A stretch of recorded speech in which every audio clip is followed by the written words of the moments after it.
Daily. Taste the Daily. కేంద్ర ప్రభుత్వం కాంగ్రెస్ అగ్రనేతలు సోనియా రాహుల్ గాంధీలను కేసుల పేరుతో వేధిస్తుందని హస్తం పార్టీ నేతలు ఆరోపిస్తున్నారు. ఈ నేపథ్యంలో బీజేపీ పార్టీ ఆఫీసుల ముట్టడికి కాంగ్రెస్ నేతలు పిలుపునిచ్చారు. ఈ క్రమంలోనే కాసేపట్లో గాంధీ భవన్ నుంచి బీజేపీ ఆఫీసుకు బయలుదేరనున్నారని తెలుస్తుంది. దీంతో కాంగ్రెస్ నేతలను అడ్డుకునేందుకు గాంధీ భవన్ వద్ద భారీగా పోలీసులను మోహరించారు.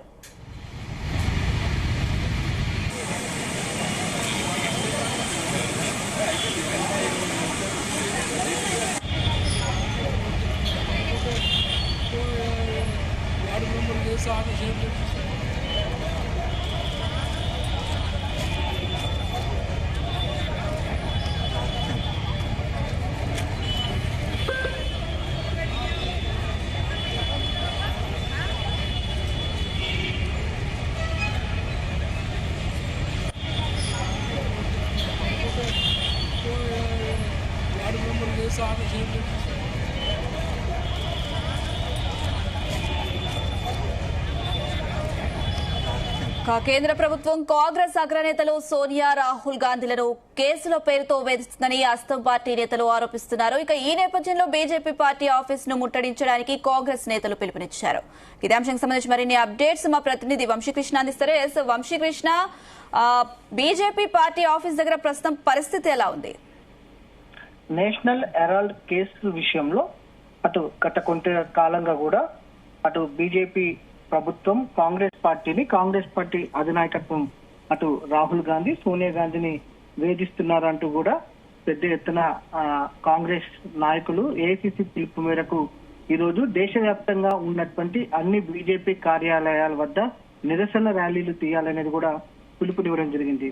దాంట్లో భాగంగా అటు తెలంగాణ రాష్ట్రంలో కూడా నాంపల్లిలోని గాంధీ భవన్ నుంచి కాసేపట్లో అటు బీజేపీ కార్యాలయం ఏదైతే కొంత దూరంలోనే ఉన్నటువంటి గాంధీ భవన్ నుంచి కొంత దూరంలోనే ఉన్నటువంటి బీజేపీ కార్యాలయం ముట్టడికి కూడా అటు కాంగ్రెస్ పార్టీకి చెందినటువంటి నాయకులు పిసిసి అధ్యక్షుడు మహేష్ కుమార్ గౌడ్ తో పాటుగా ఇతర నాయకులు కూడా పెద్ద ఎత్తున ర్యాలీ తీయనున్నారు. ఏదైతే బీజేపీ కార్యాలయం ముట్టడికి వెళ్లనున్నటువంటి పరిస్థితి కూడా మనకు కనిపిస్తుంది. నేషనల్ హెరాల్డ్ కేసులో మంగళవారం ఢిల్లీ రోజ్ అవెన్యూ కోర్టు నుంచి కాంగ్రెస్ దిగ్గజ నేతలైనటువంటి సోనియా రాహుల్ గాంధీలకు తాత్కాలిక ఉపశమనం లభించిందనేది కూడా మనం చెప్పాలి.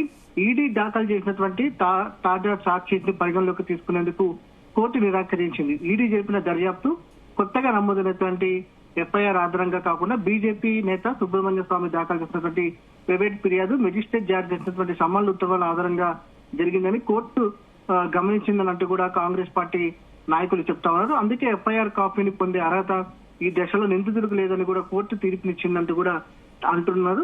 అయితే ఈ కేసుకు సంబంధించి తదుపరి దర్యాప్తు కొనసాగించేందుకు ఈడీకి అనుమతి మాత్రం కోర్టు ఇచ్చిందని కూడా చెప్తా ఉన్నారు. ఈ కేసులో మనీ లాండరింగ్ దర్యాప్తులో భాగంగా ఫిర్యాదు మేరకు ఢిల్లీ పోలీసుల ఆర్థిక నేరాల విభాగం అటు సోనియా గాంధీ కావచ్చు రాహుల్ గాంధీ తదితరుల పైన ఎఫ్ఐఆర్ నమోదు చేసిందంటూ కూడా చెప్తా ఉన్నారు. దీనిపై కాంగ్రెస్ తీవ్రంగా స్పందించిందని కూడా చెప్పాలి. తమ అగ్రనాయకత్వంపై కేంద్రంలోని మోడీ ప్రభుత్వం అటు ఏదైతే కేసుల పేరుతోటి వేధిస్తున్నారంటూ కూడా పెద్ద ఎత్తున ఆరోపణలు చేసినటువంటి సందర్భం కూడా మనకు కనిపిస్తా ఉంది. ప్రజెంట్ దీంట్లో భాగంగా దేశవ్యాప్తంగానే అటు ఏఐసిసి పిలుపునివ్వడం జరిగింది. దేశంలోని అన్ని బీజేపీ కార్యాలయాల వద్ద వరకు కూడా నిరసన ర్యాలీలు చేయాలనేది కూడా అన్ని రాష్ట్రాల్లో ఉన్నటువంటి కాంగ్రెస్ పార్టీ నాయకత్వానికి పిలుపునివ్వడం జరిగింది. దాంట్లో భాగంగా తెలంగాణలో కూడా కాసేపట్లో గాంధీ భవన్ నుంచి బీజేపీ కార్యాలయం ముట్టడికి పెద్ద ఎత్తున కాంగ్రెస్ పార్టీకి చెందినటువంటి నాయకులు బయలుదేరనున్నారు. ఇందులో టీపీసీసీ అధ్యక్షుడు మహేష్ కుమార్ గౌడ్ తో పాటుగా ఇతర పార్టీ అగ్రనేతలు కూడా పాల్గొనున్నారు. ఇప్పటికే గాంధీ భవన్ చుట్టూరా కూడా భారీ ఎత్తున బందోబస్తును ఏర్పాటు చేయడం జరిగింది. ఖచ్చితంగా గేట్ బయటకు వస్తే గాంధీ భవన్ నుంచి గేట్ బయటకి కాంగ్రెస్ పార్టీ నాయకులు కానీ కార్యకర్తలు కానీ బయటకు వస్తే వెంటనే అడ్డుకునేందుకు భారీ ఎత్తున పోలీస్ బందోబస్తును ఏర్పాటు చేయడం జరిగింది. ఆ పోలీసులు కూడా ఖచ్చితంగా మధ్యలోనే అడ్డుకునే అవకాశం మాత్రం మనకు చాలా స్పష్టంగా కనిపిస్తా ఉంది. ప్రధానంగా అటు బీజేపీ కార్యాలయం వద్దకు కూడా బీజేపీ కార్యకర్తలు ఇప్పటికే చేరుకున్నటువంటి సందర్భం మనకు కనిపిస్తోంది. బీజేపీ నాయకులు కూడా చేరుకున్నటువంటి సందర్భం కూడా మనకు కనిపిస్తోంది. అక్కడ మెయిన్ రోడ్డు మీదకి బీజేపీ కార్యకర్తలు కానీ నాయకులు కూడా రాకుండా ఉండేటందుకు అక్కడ బ్యారికేడ్లను కూడా ఏర్పాటు చేసినటువంటి సందర్భం కూడా మనకు కనిపిస్తోంది. ప్రజెంట్ అయితే గాంధీ భవన్ నుంచి కాసేపట్లో కాంగ్రెస్ పార్టీకి చెందినటువంటి నాయకులు సిద్ధంగా ఉన్నారు బయలుదేరి వెళ్ళడానికి. పోలీసులు కూడా భారీ ఎత్తున బందోబస్తు ఏర్పాటు చేయడం జరిగింది. రోప్ పార్టీస్ ని ముందస్తుగానే పెట్టడం జరిగింది. దాంతో పాటుగా గాంధీ భవన్ ఆపోజిట్ లో నుంచి కేవలం 100 మీటర్లు మాత్రమే బీజేపీ కార్యాలయం ఉంటుంది కాబట్టి ఆ రోడ్లోకి వెళ్లకుండా ఉండేటందుకు కూడా ఇప్పటికే రోప్ పార్టీస్ ను కూడా పోలీస్ శాఖ సిద్ధం చేసినటువంటి సందర్భం కూడా మనకు కనిపిస్తా ఉంది. పెద్ద ఎత్తున ట్రాఫిక్ జామ్ కూడా ఏర్పడే అవకాశం ఉన్న నేపథ్యంలో ట్రాఫిక్ ను కూడా అటు ట్రాఫిక్ పోలీసులు డైవర్ట్ చేసినటువంటి సందర్భం కూడా మనకు కనిపిస్తా ఉంది. ఇప్పటికే వందల సంఖ్యలో పోలీసులు కూడా ఇరు పార్టీల కార్యాలయాల వద్ద మాత్రం పెద్ద ఎత్తున మోహరించినటువంటి సందర్భం మనకు కనిపిస్తోంది. ఇప్పటికైనా కేంద్ర ప్రభుత్వం సోనియా గాంధీ కావచ్చు, రాహుల్ గాంధీ పైన పెట్టినటువంటి కేసులను వెనక్కి తీసుకోవాలని, వారిని వేధింపులకు గురి చేయొద్దనేది కూడా డిమాండ్ చేసినటువంటి సందర్భం కూడా మనకు కనిపిస్తోంది. మొత్తం మీద ఏదైతే ఉద్రిక్త పరిస్థితులు మాత్రం ఏర్పడే అవకాశం మనకు చాలా స్పష్టంగా కనిపిస్తోంది. అటు గాంధీ భవన్ కావచ్చు, అటు బీజేపీ కార్యాలయం వద్ద కూడా కొంత ఉద్రిక్త పరిస్థితులు మాత్రం ఏర్పడే అవకాశం మనకు చాలా స్పష్టంగా కనిపిస్తుంది. వంశీకృష్ణ, అయితే మరి కాసేపట్లో గాంధీ భవన్ నుండి బీజేపీ ఆఫీస్ ముట్టడికి కాంగ్రెస్ నాయకులు అయితే పిలుపునిచ్చారు. మరి ఈ నేపథ్యంలో బీజేపీ నాయకులు ఏమంటున్నారు? ప్రస్తుతం గాంధీ భవన్ అటు బీజేపీ ఆఫీస్ దగ్గర ప్రస్తుతం పరిస్థితి ఎలా ఉంది? ప్రజెంట్ గాంధీ భవన్ కి మాత్రం పెద్ద ఎత్తున కాంగ్రెస్ పార్టీకి చెందినటువంటి నాయకులు, అగ్ర నాయకులు కూడా చేరుకున్నారు. దాంతో పాటుగా పోలీసులు కూడా పెద్ద ఎత్తున గాంధీ భవన్ కి చేరుకోవడం జరిగింది. వారికి ఇప్పటికే విజ్ఞప్తి చేయడం కూడా జరిగింది. ఉద్రిక్త పరిస్థితులకు మాత్రం దారి తీయొద్దు, ఏదైతే కొంతవరకే వెళ్ళాలి, కొంత దూరం వరకే వెళ్ళాలి, బీజేపీ కార్యాలయం వరకు వెళ్ళకూడదంటూ కూడా పోలీస్ శాఖ కోరినటువంటి పరిస్థితి మనకు కనిపిస్తా ఉంది. అటు బీజేపీ కార్యాలయం వద్దకు కూడా పెద్ద ఎత్తున బీజేపీ కార్యకర్తలు కూడా చేరుకుంటున్నటువంటి పరిస్థితి కూడా మనం చూస్తా ఉన్నాము. దాంతో పాటుగా బీజేపీ కార్యకర్తలకు బయటకు రాకుండా ఉండేందుకు ఆ మెయిన్ రోడ్డు మీదనే బ్యారికేడ్ల వ్యవస్థను కూడా అటు పోలీస్ శాఖ ఏర్పాటు చేసినటువంటి సందర్భం కూడా మనకు కనిపిస్తా ఉంది. గతంలో కూడా చూసాము, పలు అంశాల విషయంలో కాంగ్రెస్ పార్టీ బీజేపీ కార్యాలయం ముట్టడికి వెళ్లిన సందర్భంలో పెద్ద ఎత్తున ఇరు వర్గాల మధ్య మాత్రం పెద్ద ఎత్తున ఉద్రిక్త వాతావరణం నెలకొన్నటువంటి సందర్భం మనం చూస్తా ఉన్నాము. పోలీసులు లాఠీచార్జ్ చేసినటువంటి సందర్భం కూడా మనకు కనిపిస్తా ఉంది.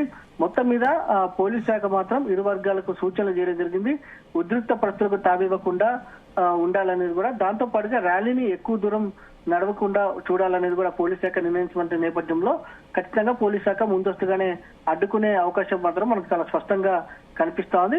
ఇప్పటికైనా కేంద్ర ప్రభుత్వం, బీజేపీ పార్టీ, అటు కాంగ్రెస్ పార్టీ అగ్రనాయకులైనటువంటి రాహుల్ గాంధీ, సోనియా గాంధీ పైన పెట్టినటువంటి కేసులను వెనక్కి తీసుకోవాలంటూ కూడా డిమాండ్ చేస్తా ఉన్నారు. లేకపోతే తమ ఆందోళనను మరింత ఉధృతం చేస్తామనేది కూడా వారు హెచ్చరిస్తున్నటువంటి సందర్భం కూడా మనకు కనిపిస్తోంది.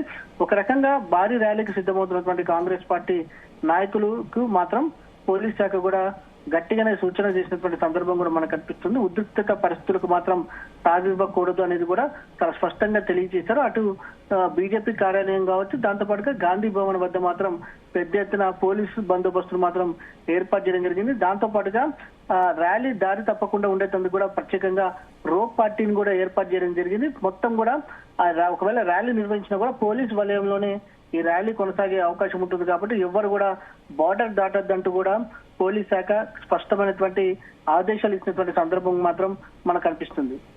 Right Vamsikrishna, thank you.